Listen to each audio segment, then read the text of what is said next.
Okay, this is part 2 of Copper's obedience episodes.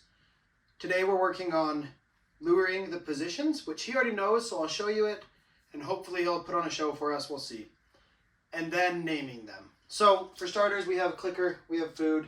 We're not using any pressure yet, so just clicker and food and a dog that knows what the clicker means and that is motivated for the food, right? He's super into the food, you can see he loves it, super fun.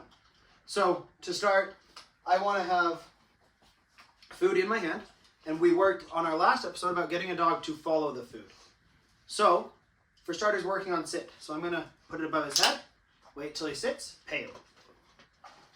Next I want to work on down, so I'm going to, come here, I'm going to lure towards the ground until he downs, mark and reward. And heel, I'm going to get him in front of me to start. I'm going to present lure, come. Have it come around in a circle. Oh, there's not enough room in here for you, buddy. Okay, so come heel, and then up. And he's super crooked, mark and reward anyway. I'm not super worried about it yet. Especially the weather's bad outside, so we're inside today and we don't have much room to actually train. That's most of why I'm not worried about it. If I could take a few steps forward and still be in frame, I would absolutely step forward, help him get in position a little bit better. So, once we can bring on these 3 behaviors with just the lure, I want to add a verbal command to him. So what I want to do is tell him to do the behavior. 1 second later, give him the lure. So I'm going to say, Copper, come, sit.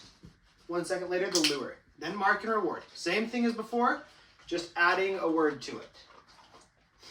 Down. 1 second later, the lure, mark and reward. This is how we start to fade the lure. I want him to be paying attention to the noise that my mouth is making, to the word.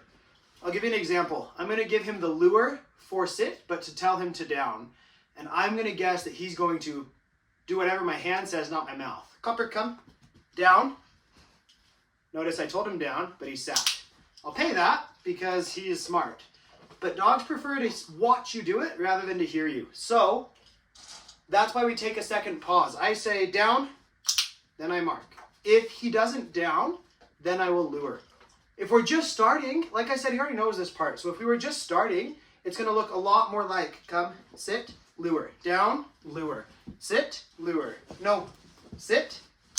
Good boy. So this is step 2.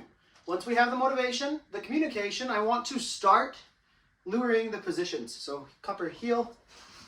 Good boy. I want to have a dog that can follow the lure through the positions, start naming them, and then next episode we're working on getting rid of the lure. So same with if I wanted to do spin, I tell him, then I lure. He already knows it without the lure. So I would do this for 5, 6, 7 sessions until every command I'm looking for, down, lure. Sit, until he starts to beat me on every command. Once he starts to beat me, you're ready to move on to the next episode.